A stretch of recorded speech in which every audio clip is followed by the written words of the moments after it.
moins d'État pour mieux d'État, fiction ou option.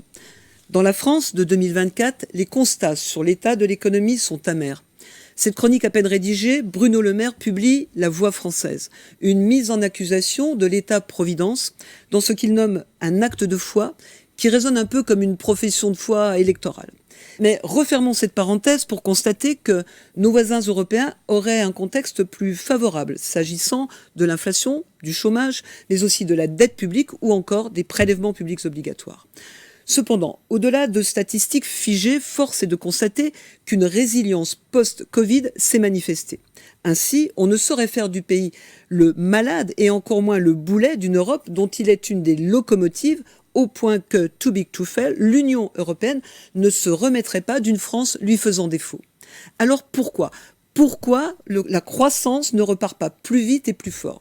Pourquoi ce recours exclusif à des politiques publiques qui peinent à convaincre et se fracassent sur les murs infrangibles de l'incompréhension et de la colère ? Plus de marché pour moins et mieux d'État n'est pas une fiction. Une règle courante et pragmatique conseille, lorsque le marché montre des défaillances, de se tourner vers l'État. Et lorsque l'intervention de l'État paraît inefficace, d'avoir recours au marché. Cantonnant l'État dans le périmètre de fonctions régaliennes plus ou moins élargies et ouvrant plus grandes les voies aux initiatives privées dans un laisser-faire assumé et sous contrôle. En délestant ainsi l'État, on peut imaginer aisément que ce moins d'État rationnellement opéré puisse conduire à mieux d'État avec des effets bénéfiques sur la croissance et en découlent des effets bénéfiques sur les recettes publiques qui va alors enclencher un cercle vertueux en lieu et place de ce cercle vicieux où la dépense publique accrue, alourdit encore, creuse le déficit. Mais l'État coupera dans ses dépenses d'une main tremblante. Il s'obligera préalablement peut-être à changer de méthode, à penser au financement avant d'envisager les dépenses. Car quel bon gestionnaire dépenserait avant même de se préoccuper de savoir si l'on aura les moyens ou s'endetterait sans s'interroger sur la soutenabilité de son emprunt ?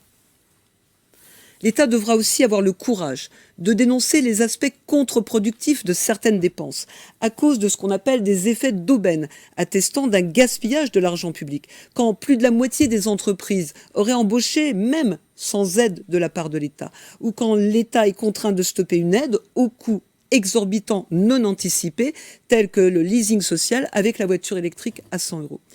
Mais l'État n'a pas l'embarras du choix, c'est le choix qui le met dans l'embarras. En contentant une catégorie, il risque d'en décevoir tant d'autres. Les coûts d'opportunité seront inévitables. On lui reprochera un usage dévoyé des finances publiques, qui aurait pu servir plus grande détresse. Mais pas question ici de revenir sur les avantages sociaux acquis. Alors la seule option qui vaille, c'est un État offrant une protection raisonnée et efficace, une protection raisonnée posant la question de la contrainte du financement, de la nécessité et de l'efficacité de l'intervention d'État. Car mal ciblée, la protection peut altérer la protection en creusant des trappes à pauvreté, trappes à chômage, concept controversé parmi les économistes. Mais c'est ce que l'on observe quand le retour à l'emploi est freiné par un montant d'aide qui sert de référence pour juger des offres du marché et refuser celles qui sont inférieures aux aides en question. Voire aussi des trappes à productivité. Lorsqu'un secteur est trop longtemps abrité de la concurrence, il perd sa capacité à entretenir sa compétitivité. Ainsi, force est de constater que l'économie n'a pas vocation à être administrée par l'État. Le marché, par sa loi, est un bon régulateur. Savoir qu'il évincera les moins performants est une incitation puissante à la quête d'efficacité. L'État nounou, en se transformant en bon gestionnaire des finances publiques, mais aussi de l'intérêt général, pourra alors se lancer un défi et annoncer « No new taxes », pas de nouvelles taxes, pas de nouveaux impôts.